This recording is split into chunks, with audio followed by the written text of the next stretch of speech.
तो आइए इस भाव के साथ गुणगान करते हुए आज के कथा सत्र में प्रवेश करें। मन में बसा के शंभू का दर्शन किया करो। मन में बसा के शंभू का दर्शन किया करो। मन में बसा के शंभू का दर्शन किया करो। मन में बसा के शंभू का दर्शन किया करो। प्रभु के नाम से पावन किया करो। प्रभु के नाम से पावन किया करो। मन में बसा के शंभू का दर्शन किया करो। मन में बसा के शंभू का दर्शन किया करो।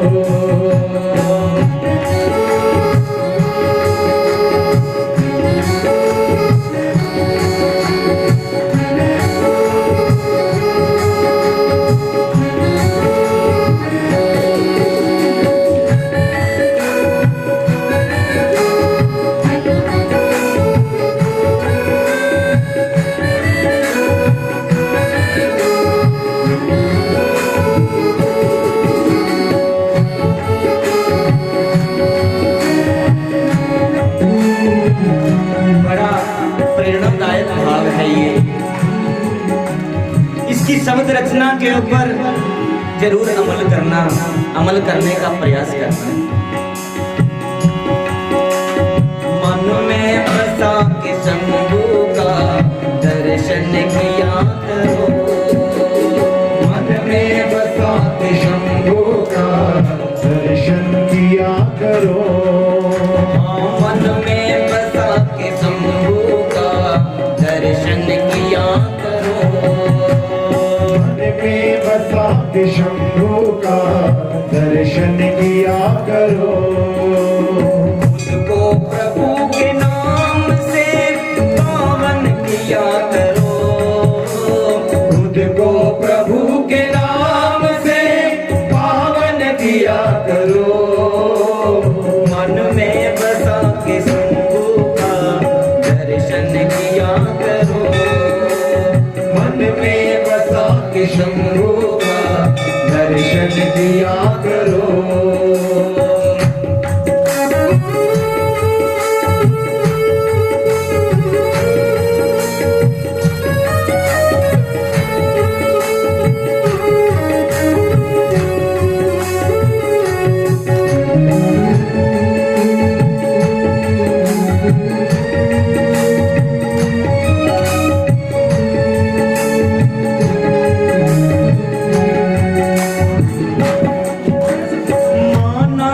जिंदगी में है लाखों उलझने। माना के जिंदगी में है लाखों उलझने। माना की जिंदगी में है लाखों उलझने। माना के जिंदगी में है लाखों उलझने। माना की जिंदगी में है लाखों उलझने। माना के जिंदगी में है लाखों उलझने। लाखों उलझने। थोड़े से बल निकाल कर सुमिरन किया करो। थोड़े से बल निकाल कर सुमिरन किया करो। थोड़े से बल निकाल कर सुमिरन किया करो। थोड़े से पल निकाल कर सुमिरन किया करो। खुद को प्रभु के नाम से पावन किया करो। खुद को प्रभु के नाम से पावन किया करो। मन में बसा के शंभू का दर्शन किया करो। मन में बसा के शंभू का रोशन किया करो।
शिव के नाम से रोशन किया करो, राहों को शिव के नाम से रोशन किया करो। राहों को शिव के नाम से रोशन किया करो, राहों को शिव के नाम से रोशन किया करो। मन में बसा के शंभू का दर्शन किया करो, मन में बसा के शंभू का दर्शन किया करो।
थोड़ा तो धर्म के लिए अर्पण किया करो, थोड़ा तो धर्म के लिए अर्पण किया करो।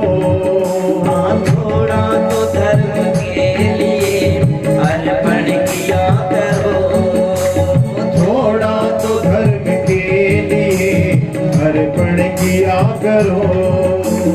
खुद को प्रभु के नाम से पावन किया करो, खुद को प्रभु के नाम से पावन किया करो। मन में बसा के शंभू का दर्शन किया करो, मन में बसा के शंभू का दर्शन किया करो।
भक्ति में शिव के डूब के पूजन किया करो। भक्ति में शिव के डूब के पूजन किया करो। भक्ति में शिव की डूब के पूजन किया करो। भक्ति में शिव की डूब के पूजन किया करो। वो प्रभु के नाम से पावन किया करो। खुद को प्रभु के नाम से पावन किया करो।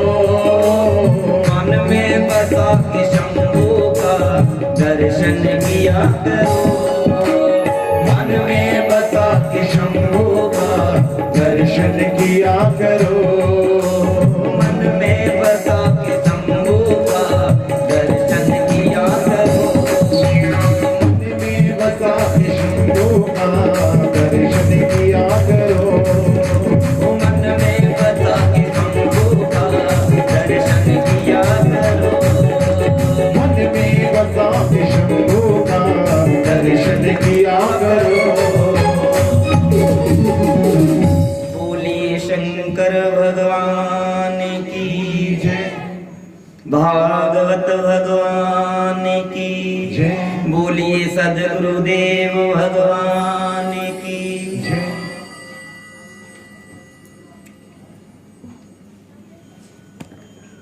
तो इसी भाव के साथ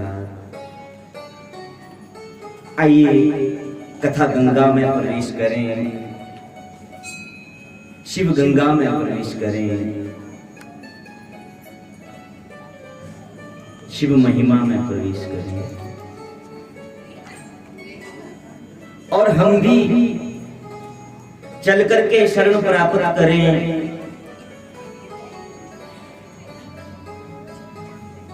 त्रिवेणी की उस पावन संगम की धरा के ऊपर, जो धरा तीर्थराज प्रयाग के नाम से जानी जाती है, उस धरा के ऊपर सूत जी महाराज विराजे हैं।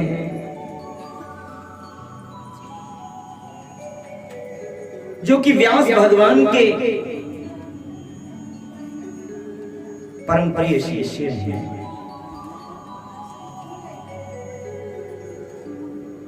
और सूत जी महाराज जी के श्री चरणों में 88,000 ऋषि शिव महिमा को सुन रहे हैं। शिव तत्व क्या है इसे जान जाइए। गत दिवस की कथा में आपने सुना किस प्रकार सूत जी महाराज जी ने 88,000 शौनकादि ऋषियों को भगवान शंकर और पार्वती जी के विवाह की कथा सुनाई कि किस प्रकार भोलेनाथ ने पार्वती जी के साथ राजा हिमाचल के महलों में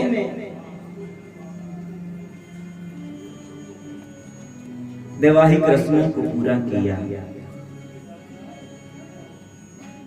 राजा हिमाचल ने बड़े आनंद के साथ, श्रद्धा के साथ अपनी पुत्री का कन्यादान किया पार्वती जी।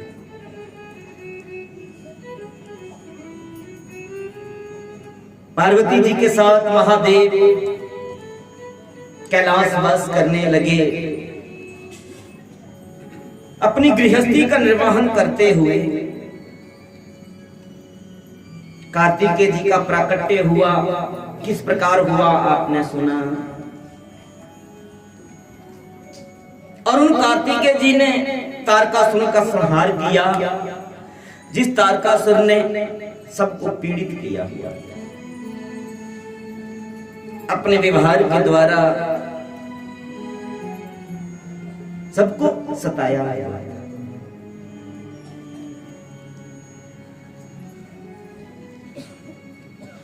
कार्तिकेय जी देव सेना के सेनापति नियुक्त हुए। देवताओं की सेना के सेनापति हैं कार्तिकेय जी। और दक्षिण भारत में कार्तिकेय जी की बड़ी महिमा है। प्रमुख देवों में, देवताओं में गणना की जाती है दक्षिण भारत में, जहां उन्हें सुब्रमण्यम और मुरुगन के नाम से भी पुकारा जाता है, जाना जाता है। आपको अनेकों मंदिर मिलेंगे दक्षिण भारत में कार्तिकेय जी के, सुब्रमण्यम जी के और मुरुगन के नाम से। किस प्रकार माता पार्वती को, भगवती को वाहन के रूप में सिंह प्राप्त हुआ, इसके बारे में आपने सुना। कार्तिकेय के वाहन कैसे मोर बने, इसके बारे में आपने सुना। सूत जी ऋषियों को बताते हैं कि ऋषियों, एक दिन क्या हुआ।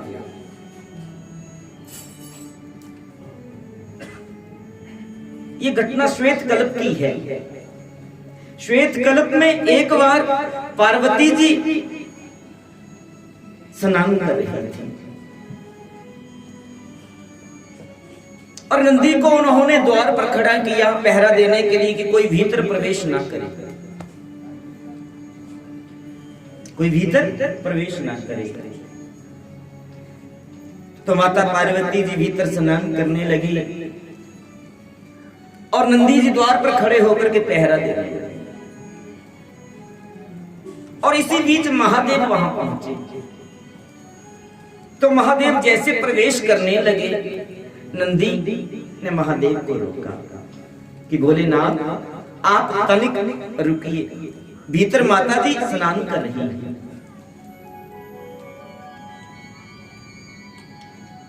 ऐसा जब महादेव से नंदी ने कहा, महादेव ने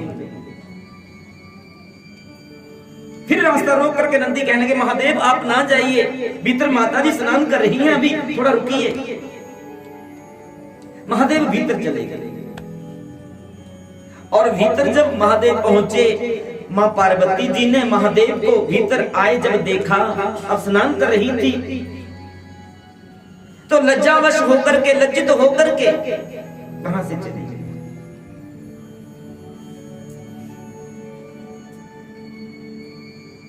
लज्जित होकर के वहां से चली गई।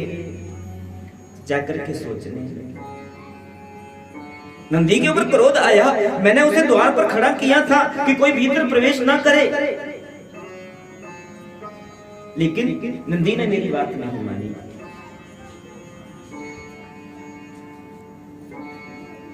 नंदी को झाड़ लगाई। नंदी ने कहा, माता मैंने भोलेनाथ से बहुत निवेदन किया, बहुत कहा, प्रार्थना की, लेकिन मेरी उन्होंने एक बात नहीं मानी, मेरी बात को सुना ही नहीं। मां पार्वती सोचने लगी कि ये सब डरते हैं, भोलेनाथ से डरते, क्योंकि स्वामी है, इन सब के स्वामी है भोलेनाथ। अब भोलेनाथ की आज्ञा तो ये मानेंगे। मन में ऐसा विचार आया कि मेरा भी कोई ऐसा बलवान सूरवान सेवक हो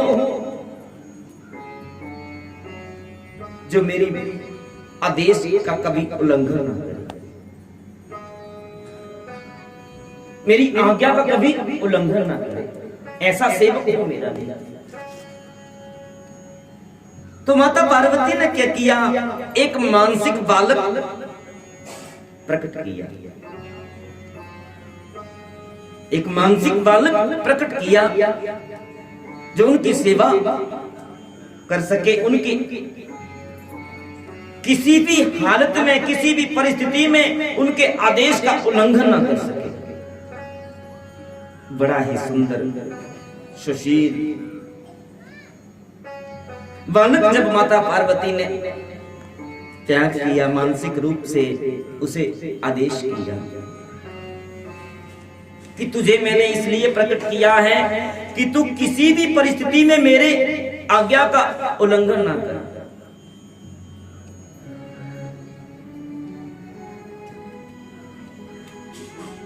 मेरी सेवा करते हुए, मेरे आदेश का पालन करते हुए, मेरी आज्ञा को मानते हुए आप अपनी जान दे देना, लेकिन मेरी आज्ञा से विचलित ना होना। कहा माता जी मुझे स्वीकार। चरणों में प्रणाम किया और माता पार्वती ने एक डंडा उस बालक के हाथ में दिया कि तुम्हें द्वार पर खड़े होकर के पहरा देना। द्वार पर खड़े होकर के पहरा देना है। कोई भी मेरे कक्ष में मेरी आज्ञा के बिना प्रवेश न करे। मेरे कक्ष में कोई भी मेरी आज्ञा के बिना प्रवेश न करे, ये आदेश दिया उस बालक को। वो बालक द्वार पर खड़ा होकर के पहरा देने लगा।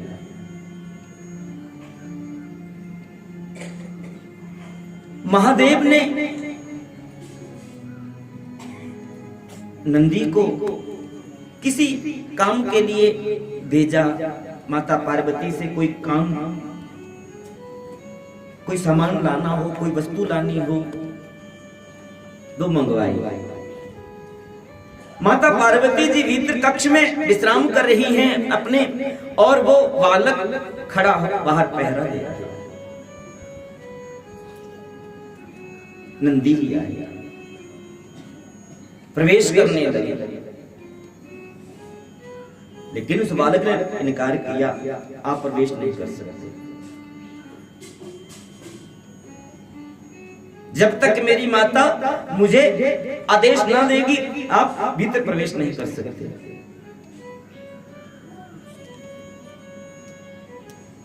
नंदी जी वापस महादेव के पास चले गए, पहुंचे, कहा महादेव द्वार पर एक बालक खड़ा है, मुझे भीतर घुसने नहीं दे रहा है, जाने नहीं दे रहा है। महादेव ने पूछा, रे कौन सा बालक, कहां का बालक? कहा महादेव मालूम नहीं, लेकिन बड़ा तगड़ा सुडौल शरीर वाला, सुंदर मुख वाला। कौन आ गया हमारे यहाँ? भगाओ उसे, शिवगणों को भेजा। जाओ, कौन बालक है जो द्वार पर खड़ा है, भीतर नहीं जाने दे रहा है, भगाओ उसे। शिवगण इकट्ठे होकर के आए। कहा रे भाई तू कौन है? कहा मैं अपनी मां का सेवक हूं, अपनी माता का पुत्र हूं। किस माता का? मां पार्वती। अरे खुद ही अब पुत्र बन बैठा। हम यहाँ के रहने वाले, यहाँ कब से रह रहे हमें मालूम ही नहीं, तुम कैसे पुत्र बन गए? अब यहाँ जबरदस्ती शिवगण जो है उस बालक को वहां से भगाने लगे। जा भाग जा यहाँ से। जब उसे भगाने लगे तो उसने उस डंडे से उन शिवगणों को ऐसी सकाई की, ऐसी पिटाई की कि किसी की टांग तोड़ दी, किसी का मुख तोड़ दिया, किसी का सिर फोड़ दिया। सब शिवगण महादेव के पास पहुंचे, बोले ना बचाइए बचाइए। उस बालक ने तो, बड़ा झगड़ालू बालक है वो, उसने तो हमारी ये दशा कर दी। देखो, जिसकी टांग टूटी थी वो अपनी टांग दिखाने लगा, जिसकी बाजू टूटी थी अपनी बाजू दिखाने लगा। देखो हमारी क्या हालत बना दी उसने। शिवगणों की दशा को देख करके महादेव को बहुत क्रोध आया, बहुत क्रोध आया। स्वयं चले कि मैं देखता हूं कौन आकर के इस प्रकार उत्पात मचा रहा है हमारे कैलाश में। महादेव आए, पूछा, अरे तू कौन है? मैं अपनी माता का पुत्र हूं, माता का पुत्र हूं। किस माता का? जो माता भीतर विश्राम कर रही है। मैं माता पार्वती का पुत्र हूं।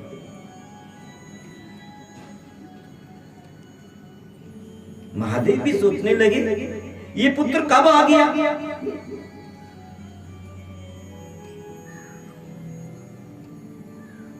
पूछा मुझे जानते हो मैं कौन हूं।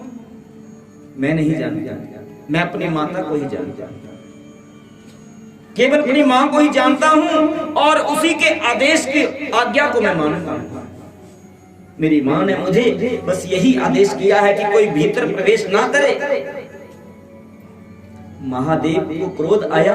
महादेव भी उसे वहां से भगाने के लिए, जाने के लिए कहने लगे, लेकिन वो ना माने। महादेव से भी वो लड़ने। महादेव को क्रोध आया, पूरे वेग से त्रिशूल को मारा उसकी तरफ और उस त्रिशूल के द्वारा उस बालक का शीश कट करके ना जाने कितनी दूरी पर जाकर इतने वेग से त्रिशूल को चलाया कि शीश कट करके हवा में लहराया और कोसों दूर जाकर के गिरा। कैलाश जिस स्थान पर वो शीश गिरा वो स्थान पाताल भैरवी के नाम से जाना जाता है। उस स्थान को पाताल भैरवी के नाम से जाना जाता है और वर्तमान में ये स्थान उत्तराखंड राज्य के पिथौरागढ़ जिले में है। ये स्थान वर्तमान में उत्तराखंड राज्य के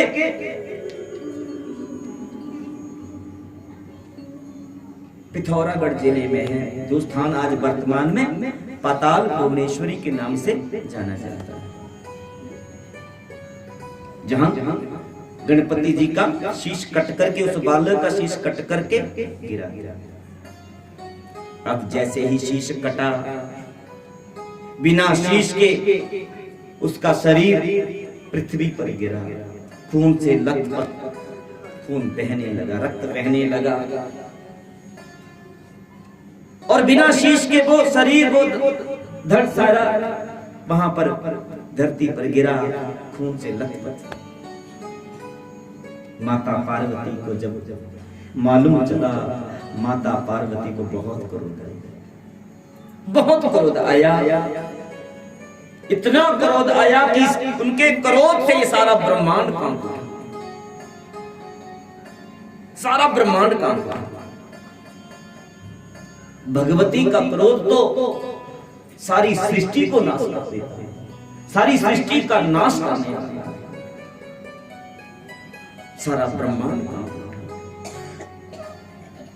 त्राहिमाम होने लगी कि भगवती के क्रोध से हमें कौन बचाए, पार्वती जी के क्रोध से हमें कौन बचाए। पार्वती का क्रोध तो सबको नष्ट कर देगा, भस्म कर देगा। सब देवता कैलाश में पहुंच गए आकर के और भगवती का क्रोध प्रचंड रूप ले लिया है। भगवती ने मां पार्वती के उस क्रोध को देख करके स्वयं महादेव भी, महाकाल भी भयभीत हो गए, डर गए कि पार्वती का क्रोध तो सारी सृष्टि का विनाश कर देगा, सारी सृष्टि का संहार कर देगा।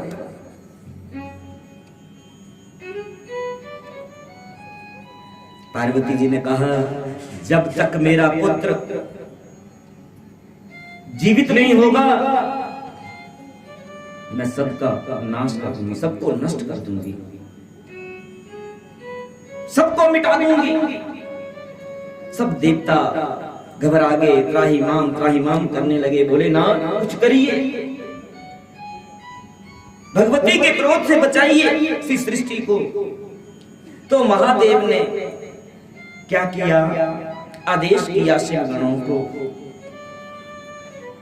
कि उत्तर दिशा की तरफ बढ़ते हुए जो भी प्राणी आपको पहले मिले उसका शीश काट करके लाओ। उत्तर दिशा की तरफ बढ़ते हुए, चलते हुए जो भी प्राणी आपको पहले मिले उसी का शीश काट करके दिया। तो शिवगण महादेव के आदेश से उत्तर दिशा की तरफ चले और चलते चलते उन्हें एक हाथी का बच्चा दिखाई दिया। सबसे पहले एक हाथी का बच्चा, शिव गणों ने उस हाथी के बच्चे का शीश काट दिया, लेकर के महादेव के पास आए और महादेव ने उस शीश को, हाथी के बच्चे के शीश को उस बालक के धड़ के साथ लगाया। बालक के धड़ के साथ लगाया और अभिमंत्रित करके जल का छिड़काव किया। वो बालक जीवित हो गया, खड़ा हो गया।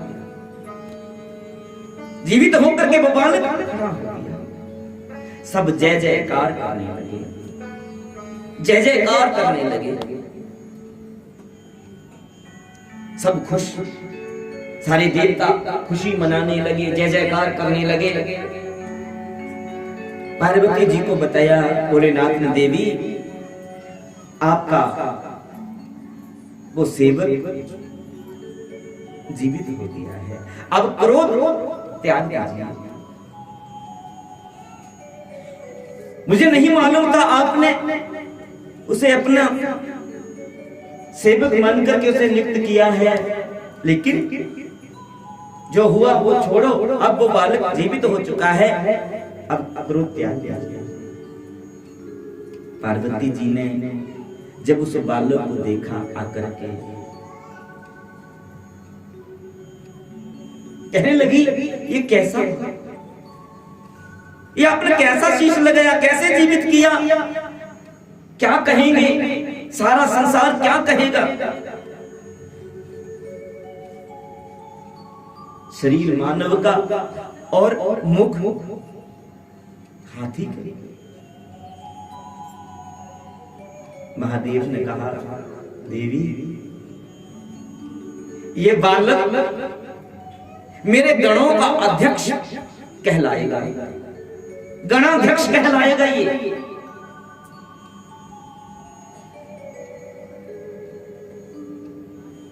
सारे संसार में ये पूज्य होगा,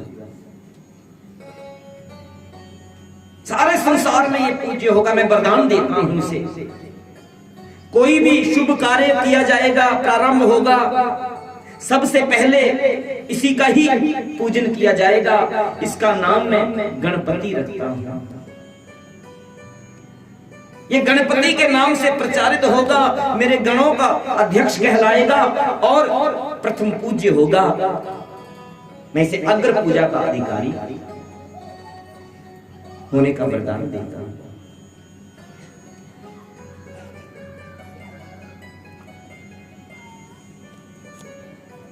स्वयं महादेव ने मांगलिक द्रव्य मंगवा करके उस बालक का पूजन किया, अभिषेक किया, उसका पूजन किया अपने हाथों से। वरदान दिया कि ये बालक प्रथम पूजा का अधिकारी होगा।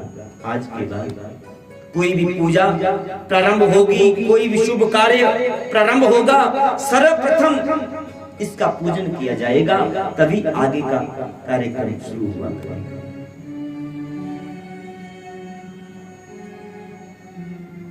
ब्रह्मा, श्री हरि, विष्णु और दूसरे देवों ने भी उस बालक का फिर धीरे धीरे पूजन किया महादेव के उपरांत।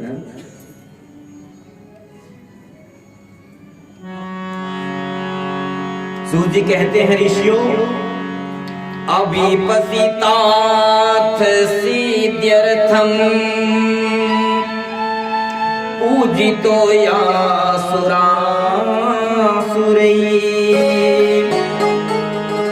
सर्व विघ्न हरस्तस्मै गणाधिपतये नमो नमः। गणाधिपतये नमो नमः। ओम लंबोदरं परम सुंदरं एकदंतं रत्नावरं त्रिनयनं परमं पवित्रम् उद्य दिवाकर करज्वलकान्तं विघ्नेश्वरं सकल विघ्नहरं विघ्नेश्वरं सकल विघ्नहरं।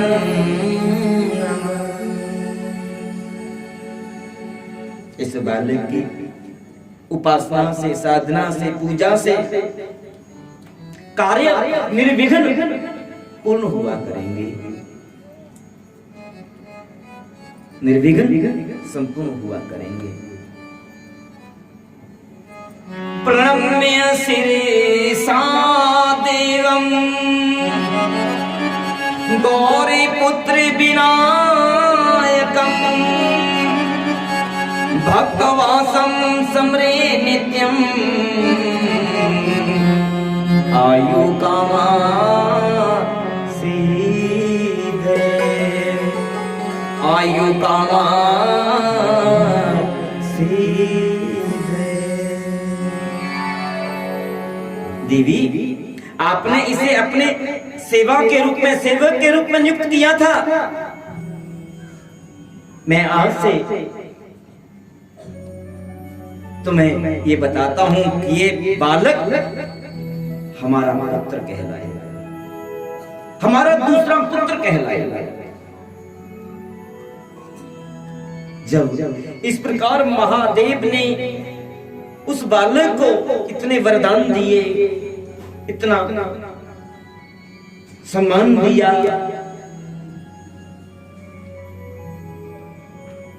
सब जय जयकार करने लगे महादेव की उस बालक की।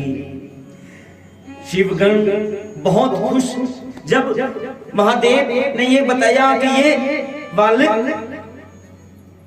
मेरे गणों का मुखिया कहलाएगा, मुखिया गणाध्यक्ष कहलाया जाएगा। सब जय जयकार करने लगे, सब शिवगण खुशी में झूमने लगे। आइए हम भी उन्हीं गजानन के श्री चरणों में इस भाव के साथ गुणगान करें, प्रणाम करते हुए।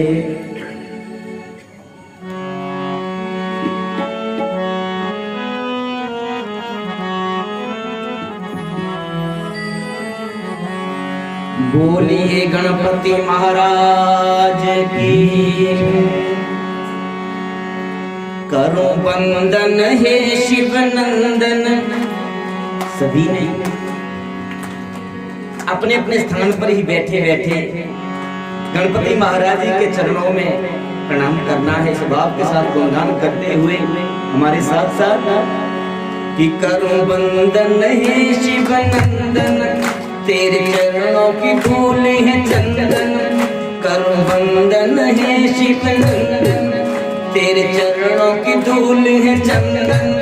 तेरी जय हो गजानन की, तेरी जय हो गजानन की, तेरी जय हो गजानन जी, तेरी जय हो गजानन जी, तेरी जय हो गजानन जी, तेरी जय हो गजानन जी, तेरी जय हो गजानन जी, तेरी जय हो गजानन जी। वंदन है शिव नंदन, वंदन है शिव नंदन, तेरे चरणों की धूल है चंदन।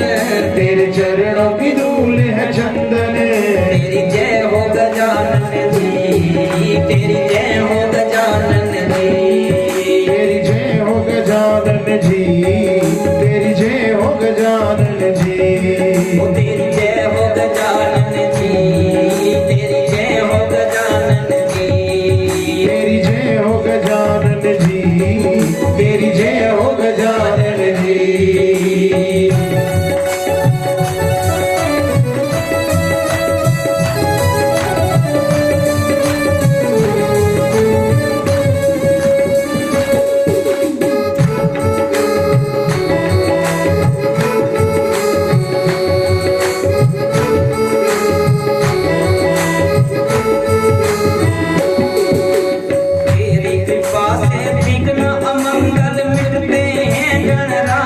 जी।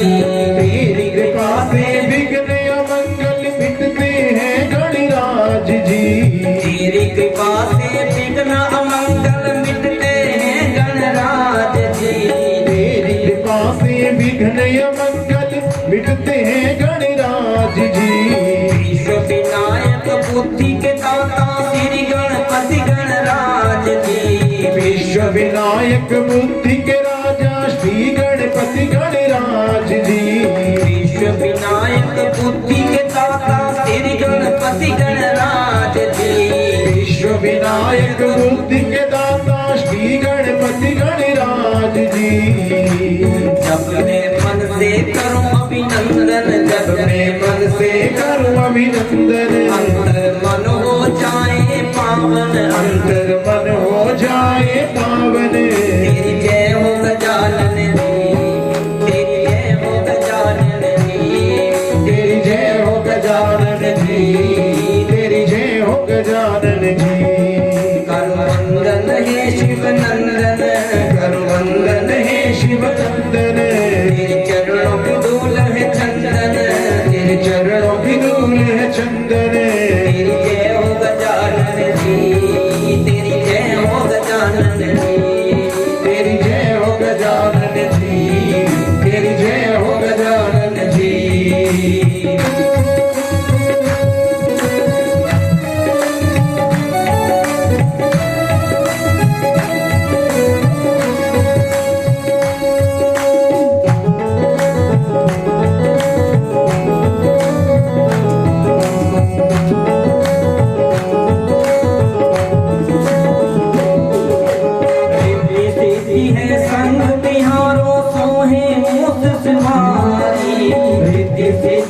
संग तिहारो सोहे मूष सवारी। रिद्धि सिद्धि है संग तिहारो सोहे मूस सवारी। रिद्धि सिद्धि है संग तिहारो सोहे मूष सवारी। शुभ लाभ के संग पधारो भक्तन के हितकारी। शुभ लाभ के संग पधारो भक्तन के हितकारी। शुभ लाभ के संग पधारो भक्तन के हितकारी। शुभ लाभ के संग पधारो भक्तन के हितकारी। काटो कला कलेश के बंधन, काटो कला कलेश के बंधन, लंबोदर जग बंधन है, लंबोदर गजवंदन। तेरी जय हो गजानन जी, तेरी जय हो गजानन जी। तेरी जय हो गजानन जी, तेरी जय हो गजानन जी। करवंदन है शिव नंदन, करवंदन है शिव नंदन, तेरे चरणों की धूल है चंदन, तेरे चरणों की धूल है चंदन। तेरी जय हो गजानन जी, तेरी जय हो गजानन जी। तेरी जय हो गजानन जी, तेरी जय हो गजानन जी।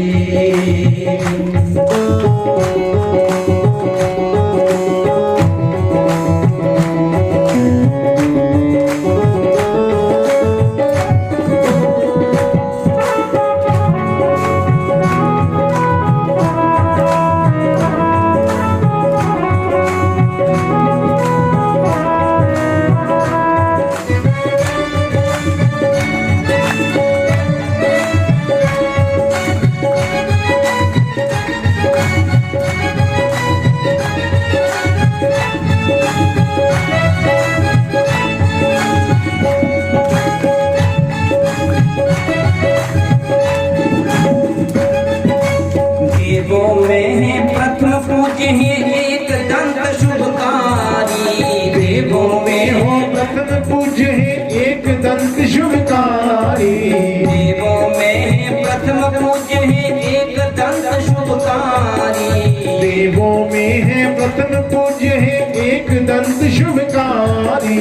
वंदन करो उमा तोरी जाऊं मैं बलिहारी। वंदन करूं उमा सुत तोरे जाऊं मैं बलिहारी। वंदन करो उमा तोरे जाऊं मैं बलिहारी। वंदन करूं उमा सुत तोरे जाऊं मैं बलिहारी। गाए स्वामी महिमा तेरी, गाए स्वामी महिमा तेरी, गाए स्वामी महिमा तेरी। प्रभु राखियो लाज मेरी, प्रभु राखियो लाज मेरी, प्रभु राखियो लाज मेरी, प्रभु राखियो लाज मेरी। तेरी जय हो गजानन जी, तेरी जय हो गजानन जी, तेरी जय हो गजानन जी, तेरी जय हो गजानन जी। हरवंदन है शिव नंदन, हरवंदन है शिव नंदन, तेरे चरणों की धूल है चंदन, तेरे चरणों की धूल है चंदन।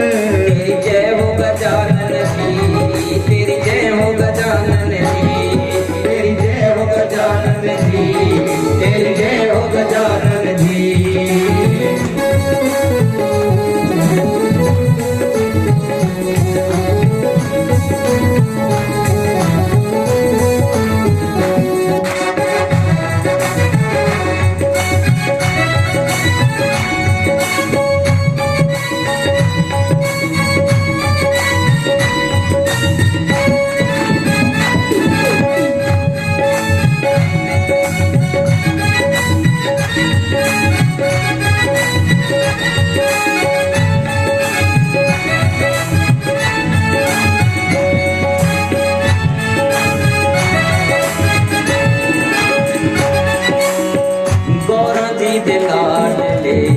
गणपति गणे, गौरा जी दे लाडले गणपति गणे, गौरा जी दे लाडले गणपति गणे, गौरा जी दे लाडले गणपति गणे।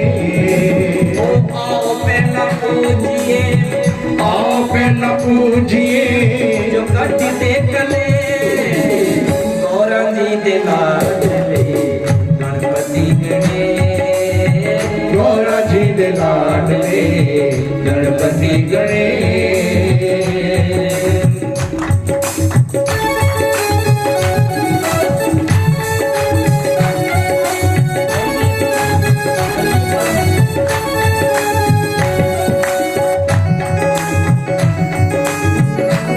बोलिए गणपति महाराज की।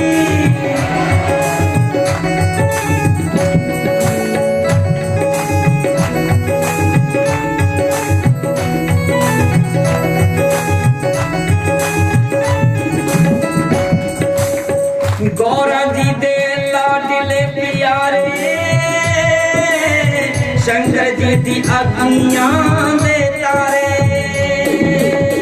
गौरा जी दे लाडले प्यारे,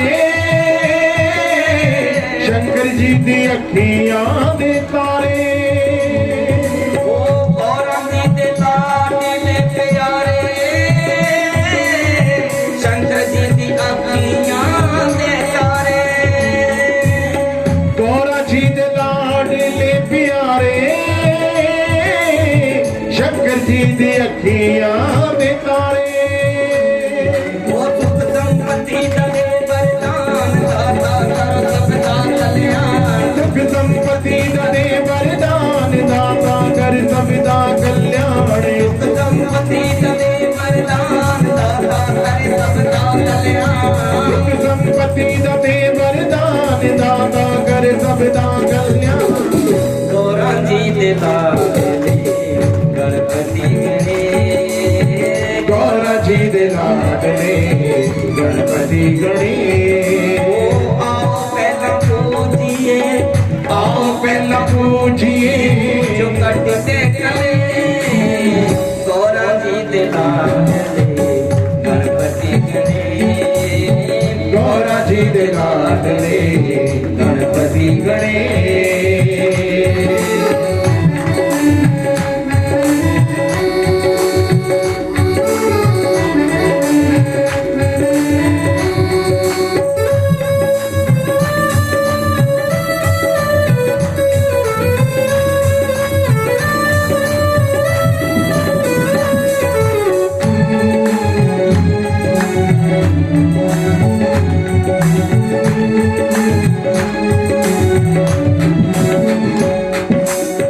रिद्धि सिद्धियां दे स्वामी,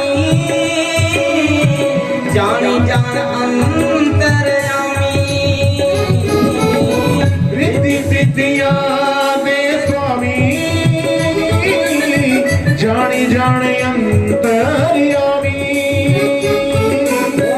रिद्धि सिद्धियां दे स्वामी जानी जान अंतर्यामी रिद्धि सिद्धियां दे स्वामी जानी जाने अंतर्यामी विघ्न हरे संकट कटे दाता सब दे कष्ट हरे विघ्न हरे संकट कटे दाता सब दे कष्ट हरे विघ्न हरे संकट कटे दाता सब दे कष्ट हरे विघ्न हरे संकट कटे दाता सब दे कष्ट हरे गौरा जी दिलाते गणपति गणे गौरा जी दे लाडले गणपति गणे आओ पहला पूजिए जो करते थे कले गौरा जी दिलाते गणपति गणे गौरा जी दे लाडले गणपति गणे ओम गं गणपते नमः ओम गं गणपते नमः ओम गं गणपते नमः ओम गं गणपते नमः ओम गण गणपते नमः ओम गण गणपते नमः ओम गण गणपते नमः ओम गण गणपते नमः ओम गं गणपते नमः ओम गं गणपते नमः ओम गं गणपते नमः ओम गं गणपते नमः ओम गण गणपते नमः ओम गण गणपते नमः ओम गण गणपते नमः ओम गण गणपते नमः गौरा जी दे लाडले गणपति गणे गौरा जी दे लाडले गणपति गणे बोलिए गणपति महाराज की जय शंकर भगवान की जय सभी देवताओं में गणपति महाराज जी का पूजन किया, उनकी स्तुति की। जब उन्हें विघ्न हरता का वरदान प्राप्त हुआ, प्रथम पूज्य का वरदान प्राप्त हुआ, अग्र पूजा का अधिकारी जब उन्हें बनाया गया, सूजी शौनकादि ऋषियों से कहते हैं, ऋषियों महादेव की गृहस्थी में अब उनके गृह आंगन में दोनों भाई खूब उछल कूद करते हुए बड़े बड़े कार्तिकेय जी और गणपति जी, क्योंकि गणपति जी को भी महादेव ने फिर अपना पुत्र स्वीकार किया।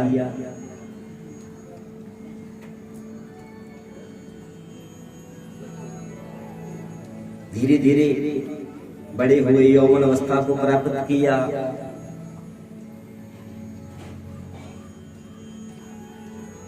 एक दैत्य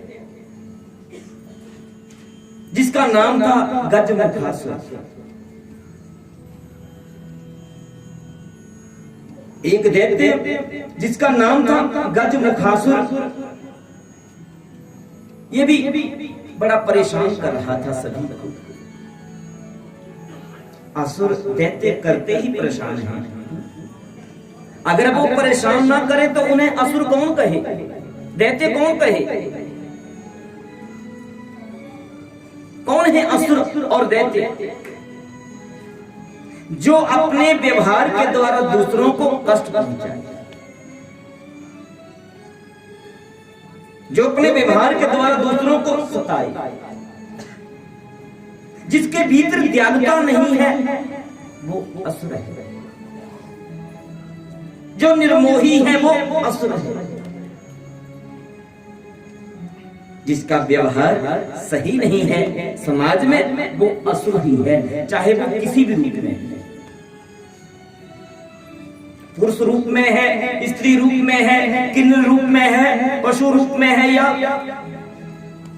सींग वाला है चाहे बिना सींग वाला है, वो असुर ही है, जो दूसरों को कष्ट पहुंचाता है, सताता है, दुख देता है। तो ये गजमुखासुर भी उसी वृत्ति का था, परेशान कर रहा था सभी को, खूब बलवान था।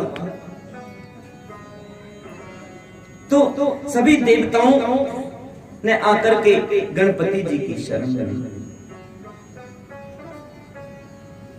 गणपति जी की शरण ली, निवेदन किया कि प्रभु ये बड़ा दुष्ट बनता जा रहा है,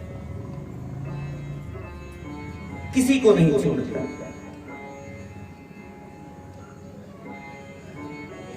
जो भी इसकी नजर में आ जाता है बस उसको सताता है। कृपा कीजिए हे गणपति महाराज, कृपा कीजिए। तो उस गजामुख से मुक्ति दिलाने के लिए गणपति जी ने उसके साथ युद्ध किया, उसका संहार करने के लिए युद्ध करने लगे। गणपति जी के बीच में और उस गजमुखासुर के बीच में युद्ध होने लगा। जब ये गजमुखासुर ने देखा गणपति महाराज जी इसके ऊपर भारी पड़ने लगे, तो इसने क्या किया, एक छोटे से चूहे का रूप धारण कर लिया। चूहा देखा है कि नहीं? किस किसने देखा है चूहा? नहीं देखा। तो उस चूहे का स्वरूप धारण कर लिया किसने? इस गजमुखासुर, छुपने के लिए कि मेरे प्राण बच सके। लेकिन गणपति महाराज ने पकड़ जब चूहा बन करके वो भागने लगा, गणपति महाराज जी ने पकड़ लिया, कहां भाग रहा है? तो वो चरणों में, वो चूहा गणपति महाराज जी के चरणों में चले गया। मुझे क्षमा करिए, मैं आपकी शरण में अपने प्राणों की भीख मांगने लगा गणपति महाराज से। जब शरण में आ गया, शरण में गिर पड़ा आकर के, तो ये देवों का स्वभाव है कि शरण में आए हुए को वो कभी दंड नहीं देते, मृत्यु दंड नहीं देते। तो इस गजमुखासुर को फिर उसी रूप में, चूहे के रूप में गणपति महाराज जी ने शरण प्रदान की, एक शर्त के ऊपर कि तुझे मैं जीवित छोड़ता हूं, लेकिन एक शर्त, मुझे आपके हाथ स्वीकार है। तो कहा कि अब तुझे इसी स्वरूप में मेरा वाहन बनना होगा, मेरा वाहन बनना पड़ेगा। उस गजमुखासुर ने गणपति महादेव की वो शर्त मान ली और चूहे के रूप में फिर वो गणपति जी का वाहन बना। वो चूहा मूसक वाहन बना गणपति जी का। आप उसे छोटा सा देख करके ये नहीं समझना कि ये है, वो बहुत बड़ा असुर था, बहुत बड़ा असुर था। इतना बड़ा असुर था कि देवताओं को भी सताता था, परेशान करता था। लेकिन अब चूहे के रूप में अब गणपति जी की सेवा कर रहा है, वाहन कर। अब युद्ध करते हुए जब इसके साथ युद्ध हो रहा था, तो इस गजमुखासुर ने गणपति महाराज जी का एक दांत तोड़ दिया था। युद्ध करते करते एक दांत तोड़ दिया। एक दांत टूटने के कारण गणपति जी एक दंत कहलाए। एक दांत टूटने के कारण एक टूट गया, एक रह गया, तो फिर क्या कहलाए? एक दंत। शरण में आया, प्राणों की भीख मांगने लगा, दया मांगने लगा, और गणपति महाराज ने उसके ऊपर दया की, तो एक नाम पड़ा दयावन। क्या नाम पड़ा? दयावन। गाते हैं ना आप उनके आरती में, एक दंत दयावंत चार भुजा। तो एक दंत दयावंत जो बने वो इस लीला के द्वारा बने थे। इस गजामुखासुर का संहार करते हुए उनको ये दो नाम, एक दंत और दयावंत। दया करने के कारण दयावंत कहलाए, और युद्ध में एक दांत गवा बैठे, एक दांत पास रहा तो एक दंत कहलाए। एक दंत मतलब एक दांत बना।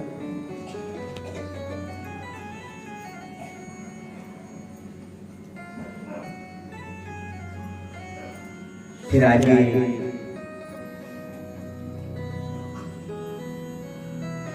एक दिन महादेव और पार्वती जी बैठे थे कैलाश में। देखा पुत्र युवा हो गए हैं, दोनों ही, कार्तिकेय जी भी और गणपति जी जवान हो गए हैं। तो सोचा अब इनका विवाह कर दिया जाए, हम अपनी जिम्मेवारियों से मुक्त हो जाएं। हर माता पिता यही चाहता है कि वो भी धीरे धीरे अपनी जिम्मेवारियों से मुक्त हो। तो महादेव और पार्वती जी ने भी जब उनको युवावस्था में देखा तो सोचा बिना विवाह कर दिया जाए, दोनों को बुलाया, गणपति जी को भी और कार्तिकेय जी को भी बुलाया कि बेटा अब हम चाहते हैं कि आप भी गृहस्थ वाले बन जाएं, विवाह कर लें, ताकि हम भी अपनी जिम्मेवारियों से मुक्त हो सके।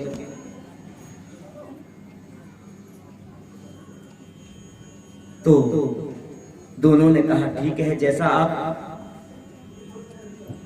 निर्णय ले रहे हैं वो ठीक ही होगा।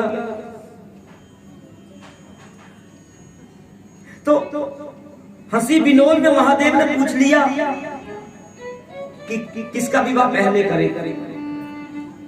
अब गणपति जी बड़े चंचल स्वभाव, बड़े ही चंचल, कार्तिकेय जी थोड़े गंभीर स्वभाव के हैं, चंचल स्वभाव के हैं गणपति जी। वैसे भी बड़े गोल मटोल से थे, शरीर भी खूब गोल मटोल था, चंचल स्वभाव है, और अब बुद्धि के भी प्रखर हैं, तेजवान हैं बुद्धि के भी। ऊपर से वरदान प्राप्त हुआ तब तो और कृपा हुई। तो जब महादेव ने ऐसे विनोद में पूछ लिया कि अच्छा आप ही बताओ कि किसका विवाह पहले करें। अब आप दोनों ही एक समान, एक बराबर दिखते हैं, नजर आते हैं। तो जब पूछा तो गणपति जी ने हाथ खड़ा किया, कार्तिकेय जी से पहले हाथ खड़ा कर दिया, मेरा विवाह करो। कार्तिकेय जी गणपति जी की तरफ देखने लगे, छोटा है और विवाह करने के लिए पहले हाथ आगे बढ़ा रहा है, जानता नहीं कि पहले बड़े का विवाह होता है फिर छोटे का होता है।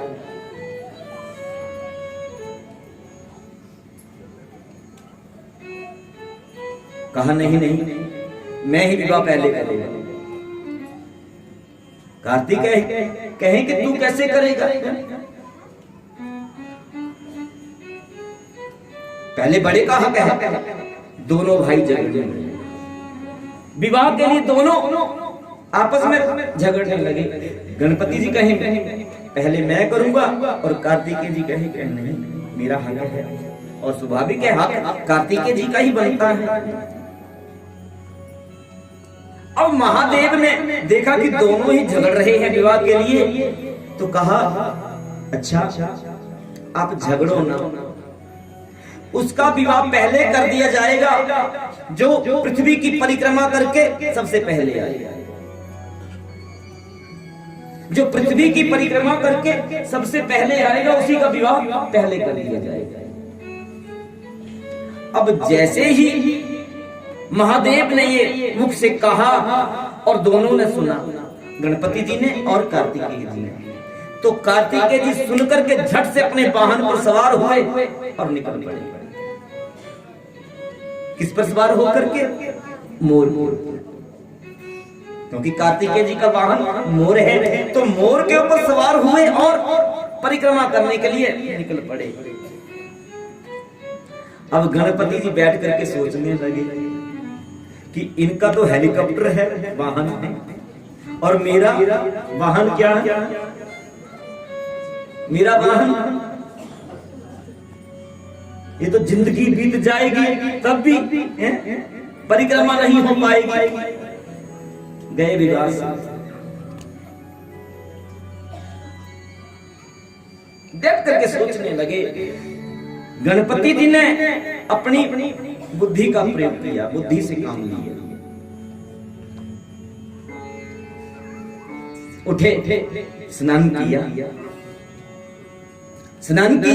और स्नान करके महादेव और पार्वती के पास आए। उन्हें एक सिंहासन के ऊपर बिठाया, उनका पूजन किया, अपने माता पिता का पूजन किया।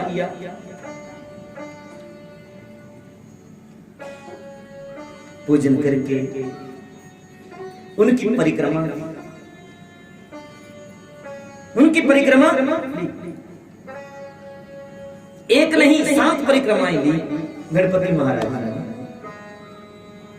7 परिक्रमाएं लेकर के चरणों में प्रणाम किया और महादेव से कहने लगे, पिताजी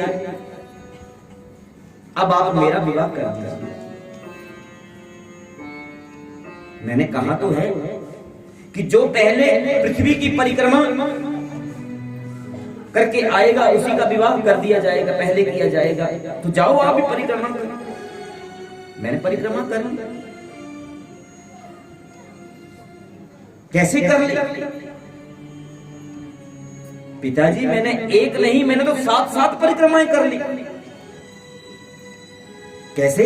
जरा हमें भी तो बताओ, हम भी तो जाने। कहा, पिताजी शास्त्रों में, वेदों में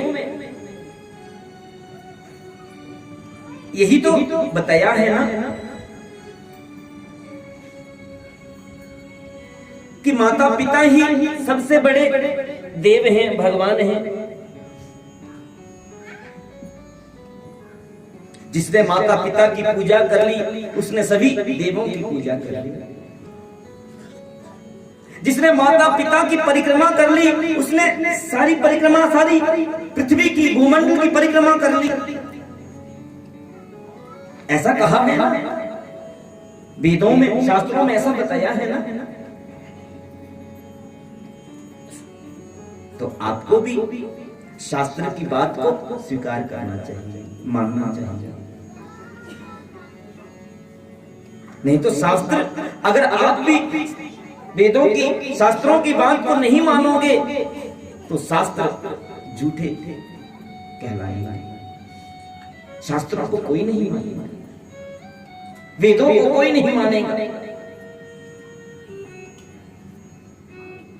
सब उन्हें असत्य कहेंगे, झूठे कहेंगे।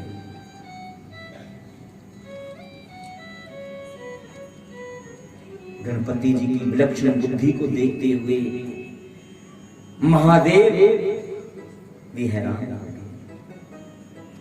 महादेव भी हैरान हो गए। बंधुओं, यहां कथा, शिव कथा हमें यही समझा रही है, बता रही है कि हमारे माता पिता का स्थान जो है वो सबसे ऊंचा है, भगवान से भी ऊंचा। जिसने अपने माता पिता की सेवा कर ली, जिसने अपने माता पिता की पूजा कर ली, जिसने अपने माता पिता की भक्ति कर ली, उसने जीवन में सभी पुण्य प्राप्त कर लिए। सभी व्रतों के, तपों के, तीर्थों के पुण्य उसने प्राप्त कर लिए। इसलिए हमें भी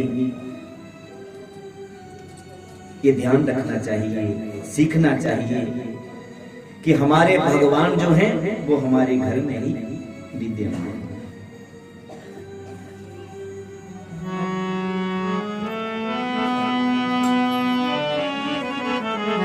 सुंदर भाव है, प्रेरणादायक है कि मंदिर में ना मिलेंगे, गुरुद्वारे ना मिलेंगे, मंदिर में ना मिलेंगे, गुरुद्वारे ना मिलेंगे, घर में ही बैठे हैं तेरे भगवान।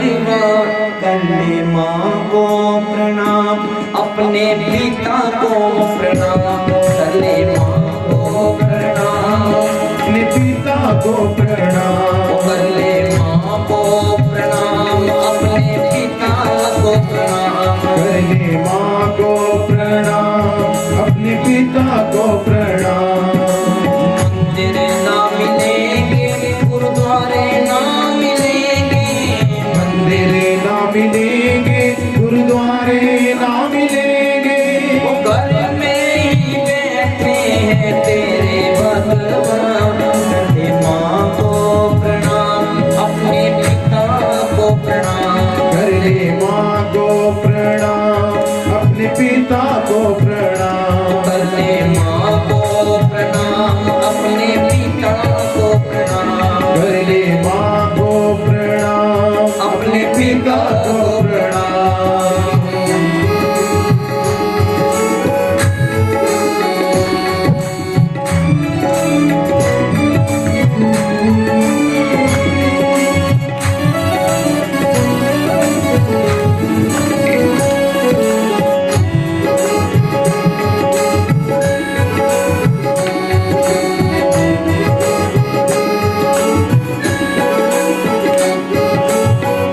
जिसने तुमको जन्म दिया, उस माँ को कैसे भूल गया, उस माँ को कैसे भूल गया, उस माँ को कैसे भूल गया। पाल पोस कर बड़ा किया, उस पिता को कैसे भूल गया, उस पिता को कैसे भूल गया, उस पिता को कैसे भूल गया। इनके ही चरणों में है तेरा मुकाम, इनके ही चरणों में है तेरा काम। कर ले माँ को प्रणाम, अपने पिता को प्रणाम, कर ले माँ को प्रणाम, अपने पिता को प्रणाम। मंदिर ना मिलेंगे, गुरुद्वारे ना मिलेंगे, मंदिर ना मिलेंगे, गुरुद्वारे ना मिलेंगे, वो घर में ही बैठे तेरे भगवान। कर ले माँ को प्रणाम, अपने पिता को प्रणाम, कर ले माँ को प्रणाम, अपने पिता को प्रणाम।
सच्चिदानंद भगवान की जय। तो यहाँ कथा हमें यही प्रेरणा दे रही है, सिखा रही है कि हम अपने माता पिता की भक्ति करें, सेवा करें, उनका ख्याल।